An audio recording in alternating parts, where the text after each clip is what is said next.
Senhor presidente, senhoras e senhores senadores, agradeço ao senador Jarbas Vasconcelos pela permuta de tempo com Sua Excelência.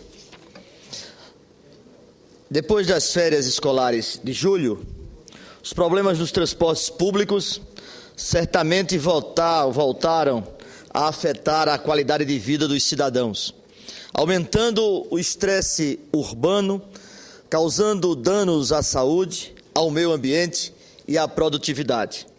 Sem dúvida, se houve alguma mensagem inequívoca compreendida por todos a partir das manifestações populares, esta foi a qualidade dos serviços públicos. A crise da mobilidade urbana decorre mormente em meio a tantas deficiências de congestionamentos cada vez mais intensos, atrapalhando o fluxo normal das vias nas cidades, mesmo algumas de médio porte. Com isso, agrava-se o estresse urbano, afetando as condições ambientais de saúde e produtividade. No extremo, especialistas concordam que o caos na mobilidade urbana influi até no crescimento da violência das grandes cidades. Senhor presidente, segundo estimativas divulgadas recentemente pela mídia, pelo menos 2 milhões de brasileiros estavam às ruas reivindicando melhorias gerais, sobretudo no transporte urbano. A falta de qualidade do serviço público oferecido pelo Estado, mediante concessões, permissões aos empresários do setor, tem sido criticada pela população brasileira. Isto tira o sono do brasileiro que depende da condução para trabalhar, estudar ou aproveitar algumas oportunidades para o seu lazer.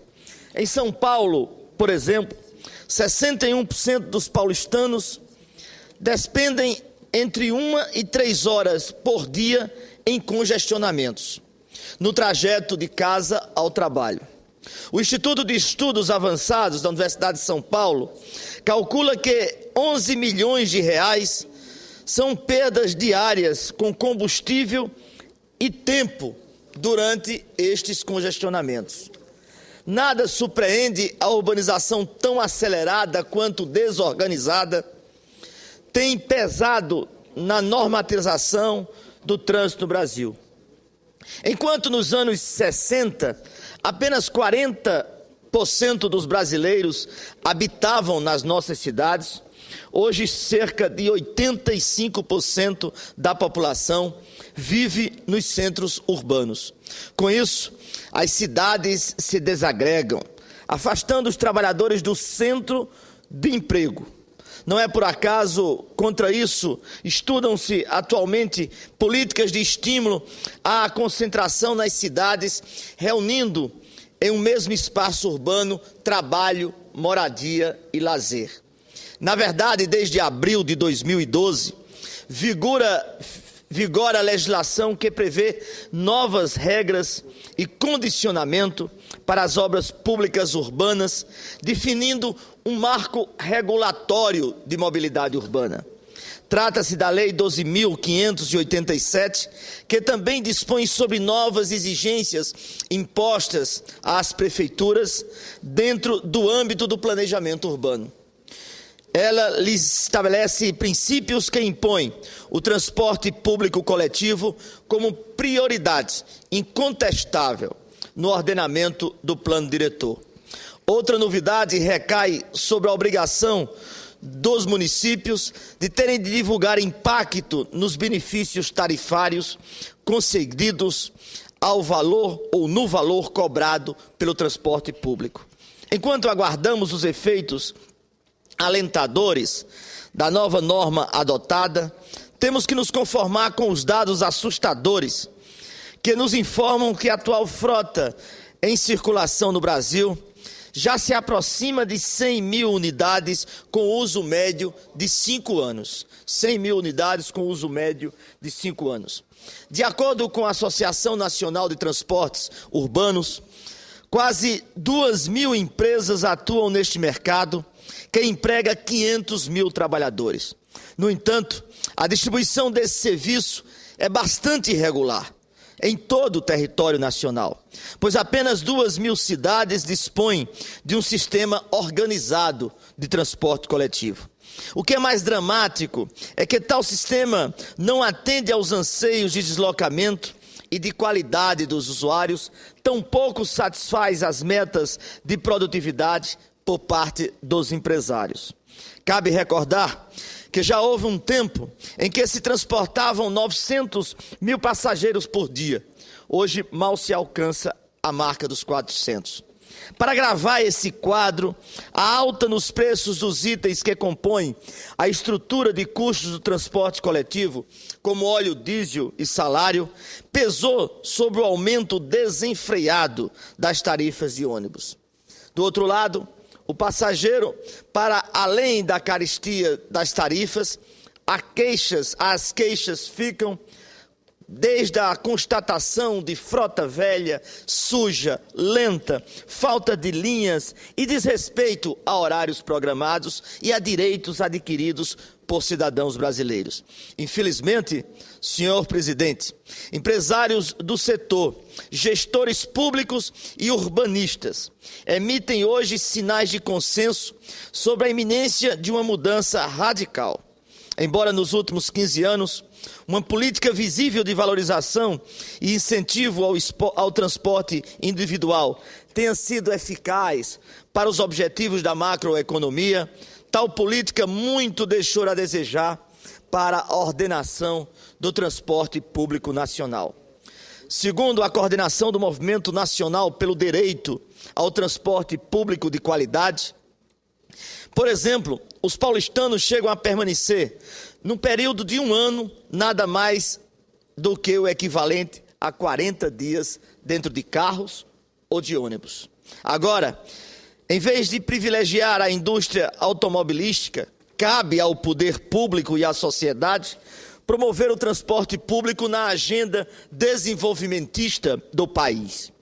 Já não era sem tempo, uma vez de que entre 2003 e 2012, aproximadamente 4 milhões de novos veículos foram licenciados, elevando a frota nacional para mais de 35 milhões de unidades. A isenção tributária, aliada à facilidade de crédito, determinou a explosão da venda de automóveis na última década. Diante disso, faz-se urgente providenciar estudos técnicos mais densos que apontem as regiões detentoras dos maiores gargalos no trânsito do país, de modo a priorizar investimentos em transportes públicos nos espaços urbanos mais deteriorados. Senhor presidente, a perspectiva das ações do governo federal de investir quase 3 bilhões de reais estão previstos no PAC, no Programa de Aceleramento do Crescimento, para a implementação de mudanças estruturais com vistas à realidade de hoje e do amanhã. Trata-se de recursos para viabilizar a integração total das redes multimodais de transportes. Em outras palavras, uma oferta racional de ônibus, metrôs, veículos leves sobre trilhos e veículos leves sobre pneus torna-se imprescindível para que o quadro atual se modifique. Pelo menos 60 projetos para modernizar o sistema de transporte de passageiros sobre trilhos estão em alguma fase de execução no Brasil, com datas de entrega entre 2016 e 2020. Foram 100 bilhões de reais investidos na frota da rede ferroviária.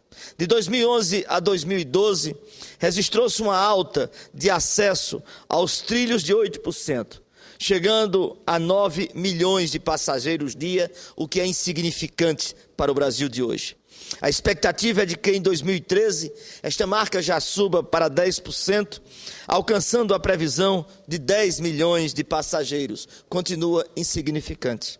Segundo a Associação Nacional dos Transportadores de Passageiros sobre Trilhos, avalia-se que haja 60 regiões metropolitanas no Brasil, onde, em tese, se esperaria a existência destes transportes estruturantes. Contudo, somente 15 delas dispõem de sistemas montados.